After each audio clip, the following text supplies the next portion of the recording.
바울이 고린도 교회 성도들에게 신령한 것들이 풍성하기를 사모하라고 했습니다. 바울이 이렇게 신령한 것들이 풍성하기를 사모하라고 한 것은 교회의 유익을 위해서, 성도들의 유익을 위해서 신령한 것들이 풍성하기를 사모하라고 했죠. 하나님께서 교회에 우리들에게, 성도들에게 은사를 주신 이유가 무엇인가 하면 유익을 위해서 은사를 주셨습니다. 성도들이 받은 은사를 가지고 서로 사랑하고 하나가 되고 세워주고 또 격려하고 위로하라고 그래서 은사를 주셨습니다. 그렇기 때문에 우리는 성도들을 위해서, 다른 성도들이요, 옆에 있는 성도들, 교회를 위해서 은사가 풍성하기를 구하셔야 합니다. 여러 은사를 구해서 그 은사가 풍성해지고 또 하나님께서 은사를 주시면 그 은사를 가지고 나를 위해서 사용하는 것이 아니라 성도들을 위해서 사용을 하셔야 됩니다. 이렇게 바울이 교회를 위해서 은사가 풍성하기를 구하라고 이렇게 한 이후에 고린도 교회 성도들이 구체적으로 무엇을 구해야 하는지 말씀을 하고 있습니다. 13절을 보면은 방언을 말하는 자는, 고린도 교회 성도들 방언을 말하는 자가 많이 있었는데 방언을 말하는 자는 통역하기를 구하라고 했습니다. 방언을 말하는 사람에게 통역하기를 구하라고 이렇게 말했는데 그 이유에 대해서 14절부터 좀 자세히 설명을 하고 있습니다. 방언은 어떤 은사인가 하면 영으로 하나님께 구하는, 말을 하는 그런 은사입니다. 방언은 영으로 하나님께 구하는 그런 은사이기 때문에 다른 사람들이 대부분 알아듣지 못합니다. 어떤 경우에는 자신이 방언으로 기도해요. 그런데 그 방언 기도를 자신도 무슨 소리인지 알지 못하는 경우도 많이 있습니다. 그래서 14절을 보면은 내가 만일 방언으로 기도하면 나의 영이 기도하거니와 내 마음은 열매를 맺지 못한다고 했습니다. 무슨 뜻인가 하면은 바울의 영은 분명히 기도를 하고 있습니다. 그런데 그 방언이 완전히 통역이 되지 않기 때문에, 방언으로 기도해서 무슨 소리인지 알지 못하기 때문에 내 마음 가운데는 아무런 열매를 맺지 못한다, 이런 뜻입니다. 마음의 열매를 맺기 위해서 필요한 것이 무엇인가 하면 방언으로 하는 기도가 통역이 되어야 됩니다. 다시 말하면 방언으로 기도하는지 알아들을 수 있어야, 그래야 열매를 맺을 수 있습니다. 그렇지 않으면 열매를 맺지 못한다, 이런 뜻입니다. 우리도 하나님께 기도하잖아요. 기도할 때 어떻게 기도합니까? 무엇을 기도합니까? 보통 기도하는데 우리 어려운 사정을 기도하죠. 하나님, 이런 것들 제가 해결하지 못합니다. 이런 것들을 해결해 주십시오. 이 문제에 대해서 참 억울합니다. 이 문제를 좀 해결해 주십시오. 이렇게 기도합니다. 그러면 기도하는 것이 하나님께 내 어려운 사정을 고하는 그것으로 끝날까요? 그렇지 않죠. 하나님께 어려운 사정을 고했으면 그러면 응답을 받아야 합니다. 응답을 받아야, 그래야 바른 기도가 됩니다. 기도했더니 내가 원하는 방법으로 문제가 해결되었다, 이렇게 응답을 받든지, 아니면 마음에 평안이 찾아오든지, 한참 걱정하고 의심했는데 평안이 찾아오든지, 아니면 내가 원하는 방법이 아니지만 다른 방법으로 이 문제가 해결되겠다, 이런 생각이 들든지, 이렇게 기도에 대해서 응답을 받아야 합니다. 그렇지 못하고 응답받지 못한다면 그것은 좋은 기도라고는 하지 못합니다. 그렇기 때문에 기도하면 곧바로 응답받는 게 좋습니다. 그런데 곧바로 응답을 받는 경우가 많이 없죠. 그래서 우리가 하나님께 동일한 기도를 계속해서 하는 것입니다. 하나님께서 좀 천천히 응답해 주실 때가 있기 때문에 그렇죠. 만약에 우리가 기도했는데 그 문제에 대해서 응답받았다면 어떻게 될까요? 그 문제를 더 기도할 필요가 있습니까? 기도할 필요가 없죠. 응답받았기 때문에 하나님께서 내 기도 분명히 들으셨고 이런 식으로 응답하시겠다, 이것을 받았기 때문에 더 이상 기도할 필요가 없습니다. 그런데 내가 기도했는데 무슨 기도를 했는지 몰라요. 그러면 그 기도를 응답받았는지 아니면 응답받지 못했는지 알 수 있을까요?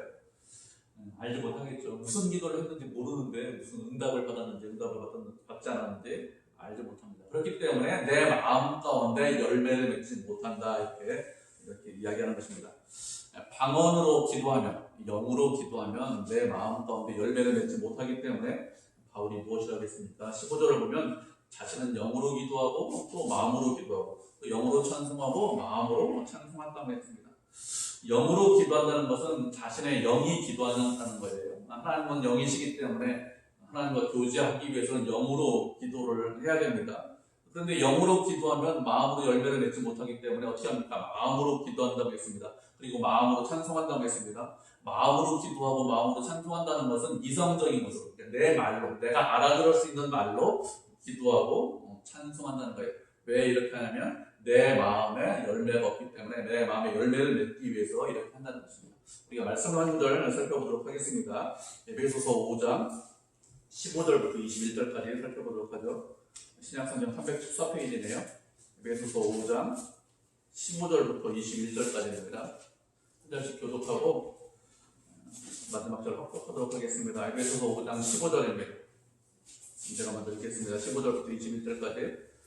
그런즉 너희가 어떻게 행할지를 자세히 주의하여 지혜 없는 자같이 하지 말고 오직 지혜 있는 자같이 하여 세월을 아끼라 내가 하니라. 그러므로 어리석은 자가 되지 말고 오직 주의 뜻이 무엇인가 이해하라.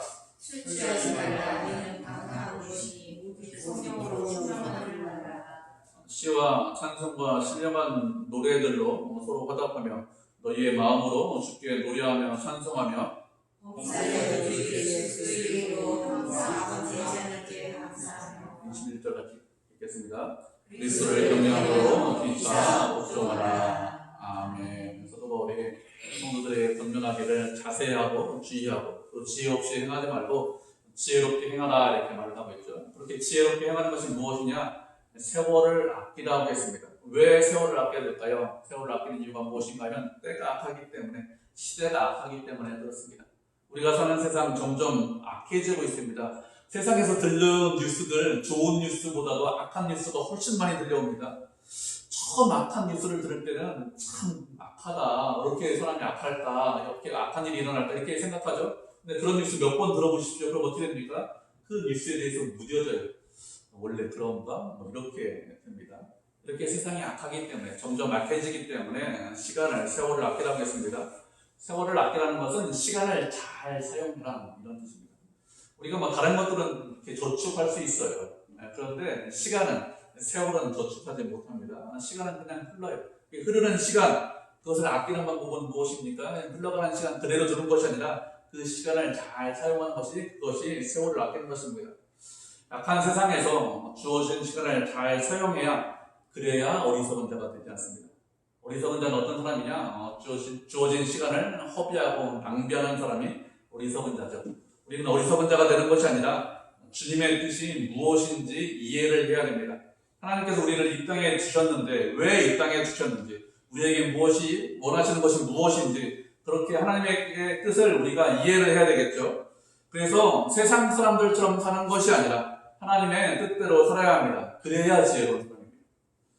그렇게 어리석은 자가 되지 않고 세상 사람들처럼 살지 않기 위해서 할 일이 무엇인가 하면 술 취하지 말라 이렇게 말씀하고 있습니다.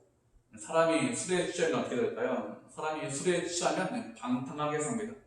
술 취한 사람의 특징이 무엇이죠? 술 취한 사람은 술이 그 사람을 지배합니다.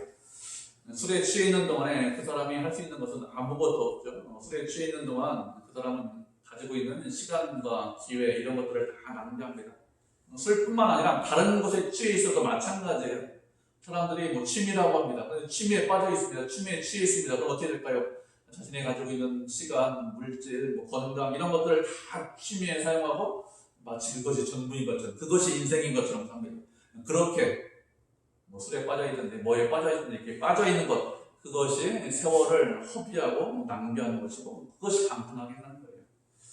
우리는 어떤 사람들이니까 그렇게 방탕하게 사는 사람들이 아닙니다. 시간을 낭비하고 내 원대로, 내 마음대로 사는 사람들이 아니라 하나님께서 우리를 이 땅에 보내주신 이유가 무엇이고 이 땅에 존재하게 하신 이유가 무엇인지, 하나님의 뜻이 어디 있는지 그것을 분별하고 하나님의 뜻대로 살려고 하는 사람들이죠. 그렇기 때문에 방탕하게 사는 것이 아니라 하나님의 뜻대로 살기 위해서 어떻게 됩니까? 성령으로 충만함을 받아라 이렇게 말씀하고 있습니다.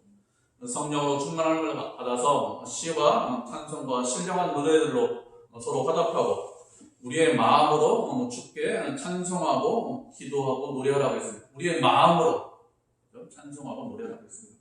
온 마음을 다해서, 정성을 다해서 찬송하고 노래해야 되겠죠. 그리고 모든 일에 대해서 주님의 이름으로 감사라고 했습니다. 우리가 만나는 모든 일, 우리가 듣는 모든 일, 그 일이 좋은 일이든지 기쁜 일이든지 아니면 슬픈 일이든지 하나님께서 내 인생 가운데 그런 일을 허락하셨기 때문에 그 일 가운데 하나님의 뜻이 있다는 거예요. 그 뜻이 무엇인지 분별하고 그 모든 일에 감사하라고 했습니다. 원망하고 불평하는 것이 아니라 감사하는 거예요. 하나님께서 나에게 그것이 필요하기 때문에 내 인생 가운데 이익이기 때문에 그런 일들을 허락하셨다는 것을 알고 그래서 감사하는 것입니다. 그렇게 성령으로 충만해서 주님께 영으로 기도하고 영으로 찬송하고 마음으로 기도하고 마음으로 찬송해야 그래야 우리가 하나님께서 원하시는 그런 열매를 맺을 수 있습니다. 하나님께서 원하시는 삶을 살 수 있죠. 그것이 우리에게 원하시는 것입니다. 그렇지 않고 마음으로 영으로 찬송하거나 기도하지 않고 방언으로만 영으로만 기도하면 어떻게 될까요? 16절을 보면 내가 고린도교회 성도들이 영으로 축복할 때 알지 못하는 처지에 있는 자가 내가 무슨 말을 하는지 알지 못한다 이렇게 말씀하고 있습니다. 왜 그런가 하면 마음으로 알아들을 수 있는 말로 기도하는 것이 아니라 영으로만 기도하기 때문에 그렇습니다. 마음으로 기도해야 우리가 알아들을 수 있는데 영으로만 기도해서 알아듣지 못해서 방언으로 기도하고 축복하고 감사하는데 그 내용을 알지 못하기 때문에 그래서 어떻게 합니까? 그 사람이 세워지지 못하고 그 사람이 감사하지 못한다고 했습니다. 누가 알지 못하는가 하면 알지 못하는 처지에 있는 사람이 알지 못한다고 했습니다. 누군가 하면 은사를 받지 못한 사람들이 알지 못한다고 했습니다. 통역의 은사를 받았으면 그러면 방언으로 기도해도 그 기도 내용을 다 알 수 있는데 통역의 은사가 없기 때문에 방언으로 기도할 때 은사 받지 못한 사람은 무슨 기도를 하는지 알지 못해서 내 기도에 대해서 아멘하지 못한다고 했습니다. 내가 영으로 감사하는 것에 대해서 아멘으로 동의하지 못한다는 것입니다. 다른 사람이 공적인 예배에 기도할 때 기도하는 그 기도를 들으면서 우리가 마음으로 동의해야 됩니다. 집사님이 기도했는데 기도할 때 마음으로 동의해야 됩니다. 그 사람이 대표로 혼자 기도하죠. 그런데 우리는 그 기도를 들으면서 마음으로 동의해야 됩니다. 그러면 그 기도가 내가 하는 기도가 돼요. 그 사람이 대표로 기도하지만 그렇게 내가 하는 기도가 되면 그것이 나에게 위로가 되고 힘이 되고 능력이 됩니다. 그렇지 않고 내가 기도 안 하니까 저 사람이 기도하니까 나는 그냥 눈만 감고 있을 거야 이러면 어떻게 할까요? 그러면 그 사람은 기도하는 것이 아닙니다. 나는 기도하잖아요. 그렇게 된다는 것입니다. 나도 마음을 함께하고 다해서 기도해야 그래야 내가 기도하는 것이 됩니다. 그렇게 기도해야 되는데 같이 함께 기도할 수 있어야 되는데 방언으로 기도해서 알지 못하기 때문에 그 방언으로 기도하는 사람은 잘 감사했지만 기도를 듣는 사람은 깨닫지 못해서 덕을 세우지 못한다 이렇게 했습니다. 기도를 듣는 사람이 마음으로 기도하지 못하기 때문에 그 사람에게 덕이 되지 못하고 그 사람을 세우지 못한다는 것이죠. 그렇기 때문에 바울이 무엇이라고 했습니까? 19절을 보면 교회에서 다른 사람을 가르치기 위해서 깨달은 것으로 5마디 말을 하는 것이 1만 마디 방언하는 것보다 훨씬 더 낫다 이렇게 말씀하고 있습니다. 18절을 보면 사도 바울은 고린도교회 성도들 누구보다도 많은 방언을 했다고 했습니다. 더 많은 시간 방언으로 기도하고 더 많은 방언을 할 수 있다는 것입니다. 그렇게 많은 방언을 할 수 있기 때문에 감사하지만 자신이 그렇게 많은 방언을 하고 기도로 많은 시간을 들여서 방언으로 기도한 것에 대해서 훌륭하다, 뛰어나다 이렇게 말하고 있지 않습니다. 그렇게 방언으로 우리 1만 마디 기도를 한 것보다는 많은 시간을 들여서 기도를 한 것보다는 자신이 깨달은 것을 가르치기 위해서 5마디 말을 하는 것이 훨씬 더 낫다고 했습니다. 1만 마디 방언을 하려면 얼마나 많은 시간을 기도를 해야 될까요? 아주 많은 시간을 기도했을 것입니다. 이에 반해서 5마디 말을 했다는 것은 시간으로 비교하면 아주 짧은 시간이죠. 그리고 방언은 어떤 말입니까? 인간의 육체를 뛰어넘는 천상의 언어입니다. 그렇지만 5마디 말은 우리가 알아들을 수 있는 말이에요. 육체의 말입니다. 그리고 5마디 말을 했다는 것은 대단한 말을 했다는 것은 아니죠. 그리고 자신이 깨달은 말을 5마디로 했다는 것은 논리적인 말을 했거나 아니면 그 사람에게 감동을 주는 말을 했다는 것도 아닙니다. 그렇게 짧은 말, 누구나 할 수 있는 말, 그런 말을 그렇지만 그 5마디 말하는 것이 1만 마디 방언하는 것보다 훨씬 더 낫다고 했습니다. 그러면 왜 5마디 말하는 것이 1만 마디 방언보다 훨씬 더 나을까요?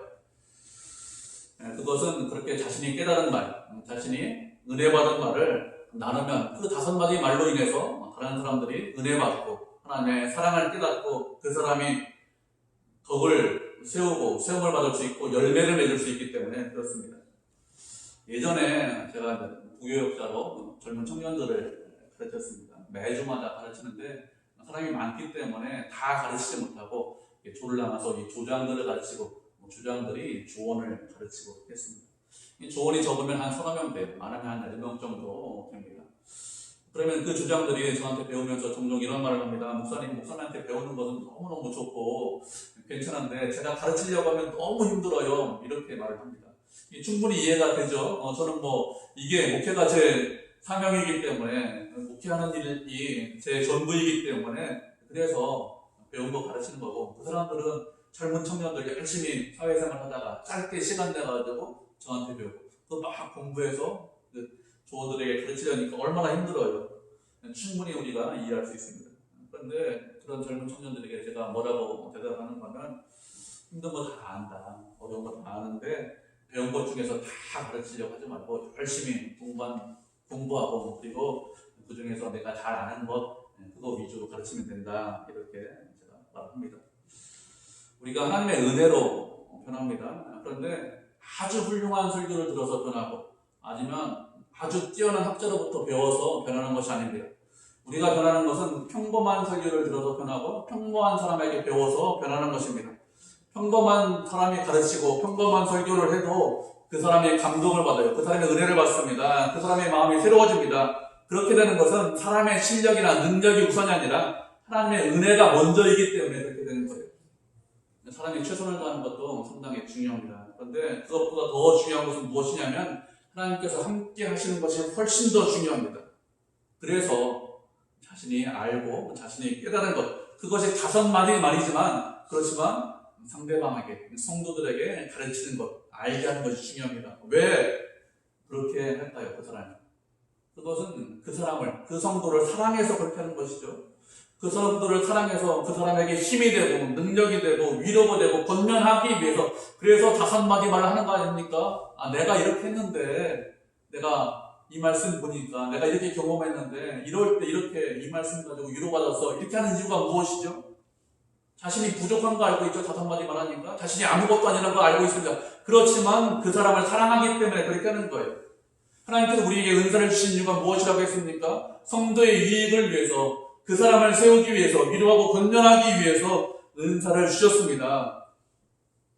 그래서 성도를 사랑해서 깨달은 말로 5마디 말을 하는 것이 1만 마디 방언보다 더 낫다, 이렇게 이야기하는 것입니다. 하나님께서 그만큼 성도를 사랑하고 위하고 성도를 함께 하시기 때문에 그렇게 말씀을 하시는 것이죠.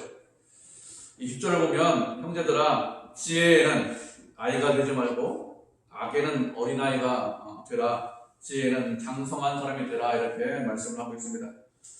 바울은 방언과 예언에 대해서 지금 말씀하고 있는데, 방언과 예언에 대해서 말하면서 다른 관점으로 접근하고 있습니다.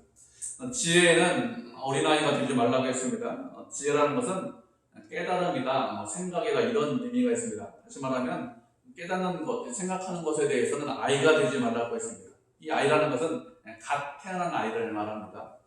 갓 태어난 아이는 어떤 특징을 가지고 있습니까?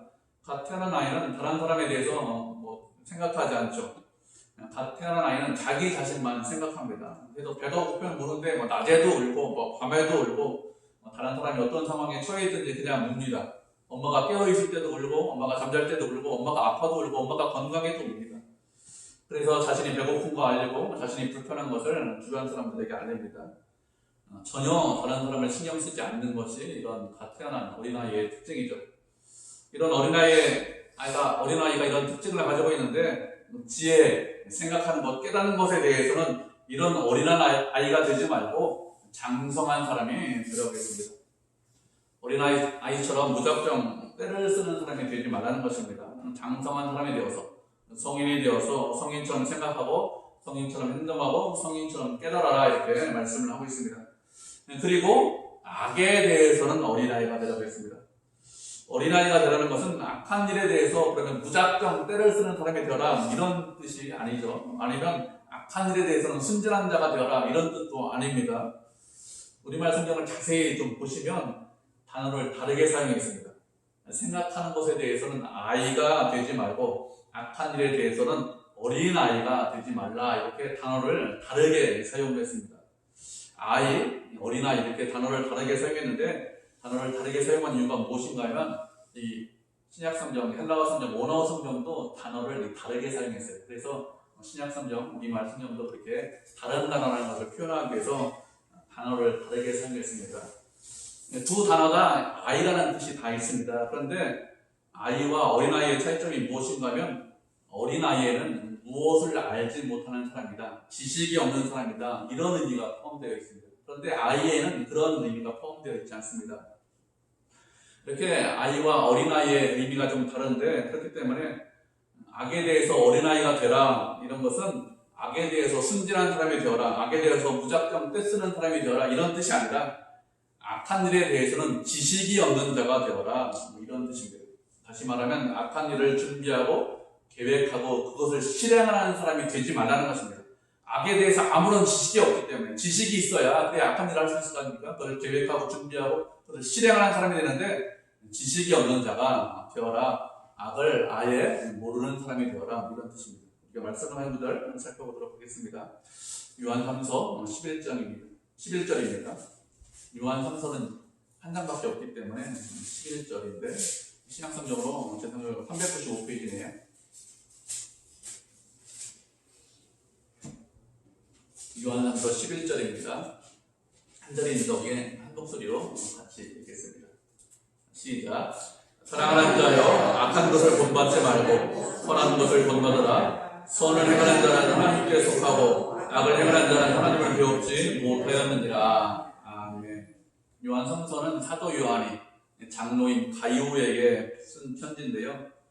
사도 요한이 가이오에게 편지를 쓰면서 악한 것을 본받지 말고 선한 것을 본받아라, 이렇게 말씀을 하고 있습니다. 본받는다는 것은 다른 말로 하면 모방하다, 따라한다, 이런 의미가 있습니다.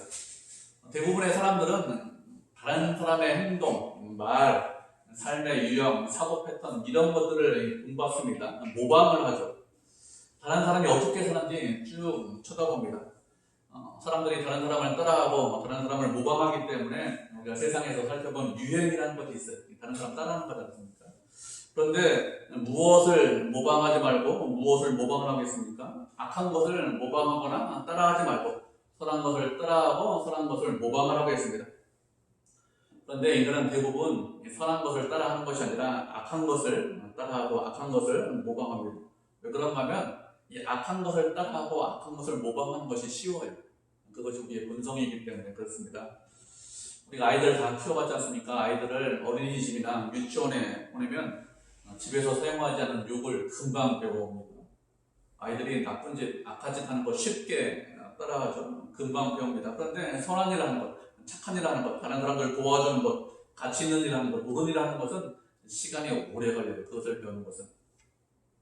이렇게 인간은 악한 것을 아주 쉽게 본받습니다. 그런데 악한 것을 본받고 따라하는 것이 아니라 선한 것을 본받고 선한 것을 따라하라고 했습니다. 왜 그런가 하면 선을 행하는 자는 하나님께 속했고 악을 행하는 자는 하나님을 배웁지 못했다고 했습니다. 하나님은 선하신 분이죠. 악이 조금도 없으신 분입니다. 그렇기 때문에 하나님께 속한 사람, 하나님과 함께하는 사람, 그런 사람은 어떤 사람이죠? 악한 사람이 아닙니다. 선한 사람이죠. 하나님께 속했기 때문에 하나님을 따라가고 닮아가기 때문에 그 사람이 선한 것입니다. 그렇기 때문에 우리는 하나님께 속했기 때문에 언제나 선하셔야 돼요. 그렇게 선한 것, 그것이 하나님을 따라가고 하나님을 닮아가고 하나님을 모방하는 것입니다. 바울이 악에게는 어린아이가 되라고 했습니다. 우리가 이 말씀처럼 악한 일에 대해서는 아이가 되어야 됩니다. 악한 일에 대해서는 지식이 없어야 돼요. 그것을 따라가지 않아야 됩니다. 그래야 하나님 모시기 합당하죠. 바울이 방언과 예언에 관해서 이야기하다가 갑자기 악에는 어린아이가 되고 지혜에는 장성한 사람이 되라고 했는데 이렇게 말하는 이유가 무엇일까요? 바울이 이런 말을 하는 것은 방언을 하는 사람들이 교회에서 아이와 같이 행동을 하기 때문에 그렇습니다. 하나님께서 은사를 주셨는데 다른 사람의 이익을 위해서 은사를 주셨다고 했습니다. 그런데 그런 생각을 하지 못하고 자신이 받은 은사에 대해서 어린아이와 같이 떼를 쓰는 거예요. 내가 방언 받았으니까 내 방언 받은 거 가장 좋아. 나를 좀 인정해줘. 내가 하고 싶은 대로 할 거야. 그렇게 떼를 쓰기 때문에 이런 말을 한 것입니다. 이렇게 방언의 은사를 사용하지 못하는 것에 대해서 어린아이와 같은 그런 태도를 갖는 사람들에 대해서 21절과 22절에 대해서 계속해서 설명하고 있습니다.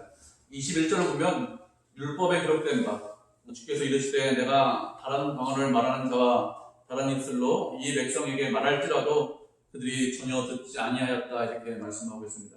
이 말씀은 사도 바울이 이사야 말씀을 인용을 했습니다. 하나님께서 이스라엘 백성들에게 이사야 시대에 이스라엘 백성들에게 심판에 관해서 이스라엘의 멸망에 관해서 말씀하셨습니다. 그런데 이스라엘 백성들이 하나님의 말씀을 듣지 않아요. 이스라엘 백성들이 계속해서 하나님의 말씀을 듣지 않지 하나님께서 어떻게 하셨는가 하면 아스루 사람을 보냈습니다.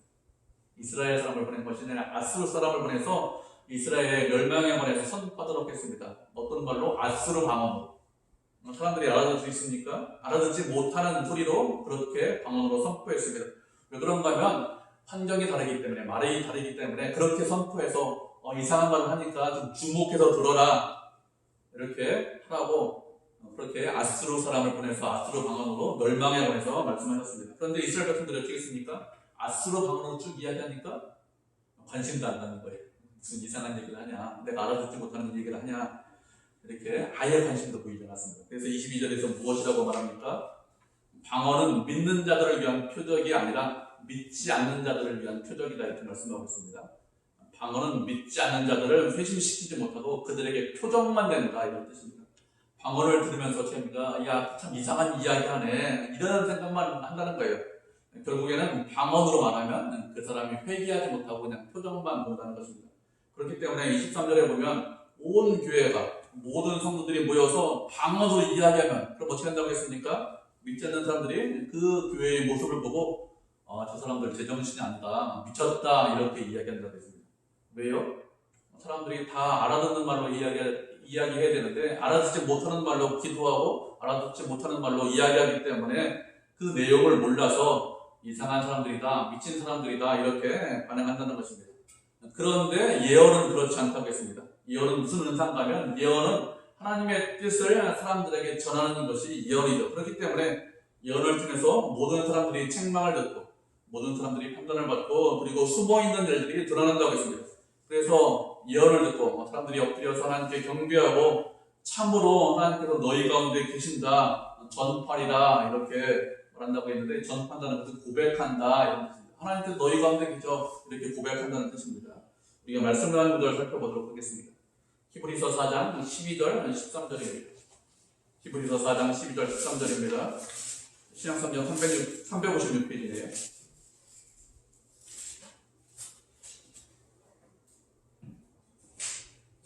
두 절이니까 한 목소리를 읽겠습니다. 히브리서 4장 12절 13절입니다. 같이 읽습니다. 시작. 하나님의 말씀은 살아있고 권력이 있어 좌우에 날선 어떤 것보다도 예리하여 혼과 영과 및 관절과 골수를 찔러 쪼개기까지 하며 또 마음의 생각과 뜻을 판단하니 지으신 것이 하나도 그 앞에 나타나지 않음이 없고 우리의 결산을 받으시기에 눈 앞에 만물이 벌거벗은 것 같이 드러나느니라. 아멘. 하나님의 뜻을 사람에게 전하는 이 예언은 그 예언의 말씀을 듣고 사람들이 책망을 받고 판단을 받고 숨은 일이 드러나고 하나님 앞에 엎드려 경배하고 하나님께서 너희 가운데 계신다 이렇게 고백하는데 그렇게 고백하는 이유가 무엇일까요? 사람들이 이런 반응을 보이는 이유가 무엇인가 하면 하나님의 말씀이 살아있기 때문에 그렇습니다. 하나님의 말씀은 죽은 말씀이 아닙니다. 살아있는 말씀입니다. 살아있기 때문에 활력이 있습니다. 살아서 움직입니다. 살아있다는 것이 움직이는 것 아닙니까? 그래서 좌우의 날선 어떤 것보다도 예리해서 혼과 영과 관절과 골수를 찔러 쪼개기까지 하고 마음의 생각과 뜻을 판단한다고 했습니다. 하나님의 말씀은 우리의 모든 것을 다 알고 있습니다. 우리의 모든 것을 다 판단합니다. 사람의 말은 그렇지 않죠. 사람의 말은 정직하지 않습니다. 거짓이 있습니다. 정직한 것과 거짓이 보통 섞여 있습니다. 우리가 들으면 잘 알잖아요. 그래서 우리가 그런 사람에 대해서 좀 마음이 안 좋은 그런 경우가 있습니다. 그렇지만 하나님의 말씀은 그렇지 않습니다. 하나님의 말씀은 정직합니다. 하나님의 말씀은 진리입니다. 하나님의 말씀은 모든 것을 알고 있고 모든 것을 판단합니다. 그래서 지으신 것이 하나도 나타나지 않음이 없다고 했습니다. 피조물들이 다 드러난다고 했어요. 마치 만물이 벌거벗은 것처럼 드러난다고 했습니다. 그렇기 때문에 하나님의 말씀 앞에 나의 모든 것이 다 드러나기 때문에 그 그 사람이 말씀으로 책망도 받고 말씀으로 판단도 받고 숨기는 것이 드러나기도 하고 엎드려 경배도 하고 하나님께서 너희 가운데 계신다 이렇게 고백도 한다는 것입니다. 이것이 예언이 하는 일입니다. 그래서 서도말이 무엇이라고 했죠? 예언을 사모하라고 했습니다. 1만 마디 방언보다 5마디 말로 깨달은 것으로 하는 것이 더 방언보다 낫다 이렇게 이야기하고 있습니다. 그리고 또 방언은 뭐라고 했습니다. 방언하는 자는 통역하기를 기도하라고 했습니다. 왜요? 통역이 그래야 이런 예언과 동일하기 때문에 그렇습니다. 그리고 또 무엇이라고 했습니까? 지혜에는 어린아이가 되지 말고 장성한 자라고 했습니다. 하나님께서 교회에 은사를 주셨는데 왜 은사를 주셨는지 잊지 말라는 거예요. 은사를 가지고 어린아이처럼 행동하지 말라는 것입니다. 나를 바라보고 내 주장에만 힘을 실어주고 그렇게 떼쓰는 그런 어린아이가 되지 말라는 것입니다. 그렇게 은사 때문에 시기하고 질투하고 미워하고 다투지 말라는 거예요. 그걸 지혜롭게 사용해서 서로 사랑하고 하나가 되라는 뜻입니다. 하나님께서 왜 은사를 주셨습니까? 그 은사가 어떤 은사든지 교회를 위해서 주셨어요. 성도들을 위해서 주셨습니다. 다른 사람을 세우라고 주셨습니다. 그 사람을 사랑하라고 주셨습니다. 잊지 않으셔야 돼요. 그게 장성한 사람이에요. 나를 알아주십시오. 그건 어린아이 아닙니까? 그게 아니라 우리가 어린아이의 몸으로 있어서는 안 되겠죠. 성장해야 됩니다. 자라셔야 됩니다. 우리의 믿음이 자라고 우리의 신앙이 자라고 우리가 서로 사랑하고 하나가 되고 그 사람을 높여주고 그 사람을 위하고 그 사람을 섬기는 사람, 그 사람이 되라고 우리에게 은사를 주셨습니다. 그렇게 지혜롭게 사용하는 사람이 장성한 사람이고 그렇게 하는 성도가 하나님 보시기에 기뻐하시는 그런 성도가 되는 것입니다. 그렇기 때문에 우리는 주시는 은사 많이 받고 풍성히 받아서 그리고 바르게 사용하고 성도를 사랑하고 또 성도를 세우고 서로 하나가 되고 그렇게 되는 그런 교회가 그런 성도가 되기를 주님의 이름으로 축복을 드립니다. 네.